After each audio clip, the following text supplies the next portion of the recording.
يلا يلا يا ريم.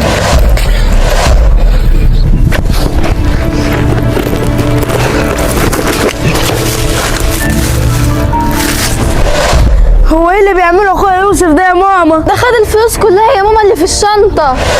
ما تخافش يا مصطفى، استني يا ريم، اكيد خد الفلوس عشان يروح يجيب الزفت اللي هو بيشربه. استغفر الله العظيم يا رب، مش عارفه اعمل معاه ايه. تعالوا واحنا هنتصرف، تعالوا نشوفوا راح فين.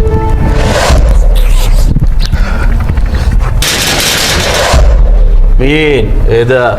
هو انت جبت الفلوس يا حبيب امك ولا زي كل مره فلسان؟ جبت الفلوس يا ظريف. خد بقى هاتلي كل دول عشان انا مش قادر. وريني. فكه كمان. ماشي يا سيدي، دول ما يجيبولكش الا دي. ايه ده؟ كل الفلوس ديت ما تجيبش غير دي؟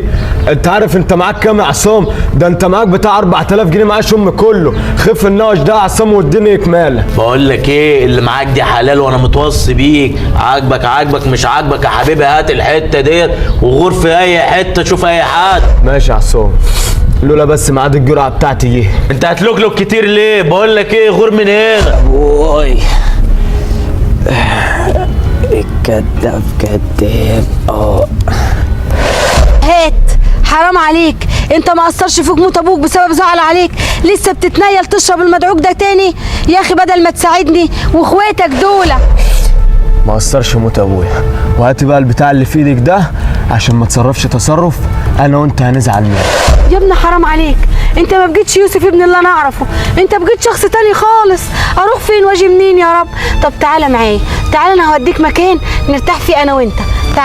تعالى يا يوسف. يا ست سيبيني بعد اذنك، سيبيني. معلش عشان خاطر امك يا يوسف واخواتك يا يوسف. ماشي عشان خاطر انت امي، بعد اذنك سيبيني، انا مش عايز اتعالج ولا عايز اروح في اي حته. لا مش هنتعالج، احنا هنروح مكان بس تهدى فيه شويه. يلا اسمع الكلام، يلا يا ريم. هو ده يوسف يا دكتور. ايه ده؟ بسم الله ما شاء الله عليه، انا كنت فاكره اصغر من كده. بس ايدك. ماشي يا شبع.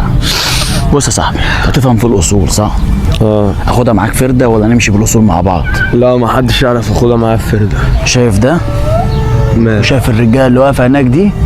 هخليهم يجي يلبسهولك، ولا تيجي معايا ايد في ايد وراجل لراجل عادي، ما تقلقش. طب انا عايز اخد الجرعه بتاعتي دلوقتي وهروح معاك في الحته اللي انت عايزها. ايوه انا الجرعه موجوده في المكتب عندي، هتيجي معايا بالادب وهديها لك هناك. ماشي يا يوسف. ماشي. اسبوع زمن ان شاء الله وهيرجع لك. يا رب يا دكتور، يا رب ربنا يشفيك يا ابني. يا رب. يوسف عامل ايه يا دكتور؟ طمنا عليه. هو دلوقتي بين ايدين ربنا.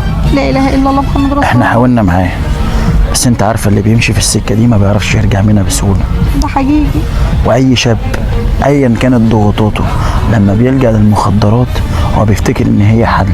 هي مش حل، هي بالنسبه له حبل المشنقه اللي بيلف حوالين رقبته والبطيء، وبيشده ويطلعه للمولى ويتحاسب فوق.